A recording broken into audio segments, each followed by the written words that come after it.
আসসালামু আলাইকুম প্রিয় দেশবাসী।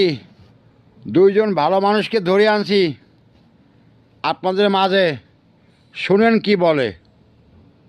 ভাইজান কেমন আছেন? আলহামদুলিল্লাহ ভালো আছি। আপনি ভালো? আলহামদুলিল্লাহ। আমি মুফতি নুরুজ্জামান নোমানী বলছিলাম ভাইজান। জি জি জি। ভাইজান বাসার সবাই ভালো আছে? ভাই বাচ্চা? মুফতি নুরুজ্জামান আচ্ছা, নুরানি। ছোট্ট একটা জিনিস জানতে চাচ্ছিলাম ভাইজান আপনার কাছ থেকে, যদি অনুমতি দেন তাহলে আমি একটু বলবো আর কি। বলেন। আমরা ইসলামী অঙ্গনে যারা আছি আমরা সবাই তো আপনার ভক্ত, আমরা আপনাকে অনেক মহব্বত করি। আপনার সুন্দর চমৎকার উপস্থাপনা, বাচন ভঙ্গি, সুন্দর বলতে পারেন, সুন্দর লিখতে পারেন, আপনাকে নিয়ে আমরা স্বপ্ন দেখি। তো এই যে হাসিনা পালানোর আগ পর্যন্ত আপনার যে ভূমিকা দেখলাম চমৎকার, এখন আবার তার পতনের পরে আপনার লেখাগুলা বলাগুলা কেমন জানি মনে হইতেছে এর মধ্যে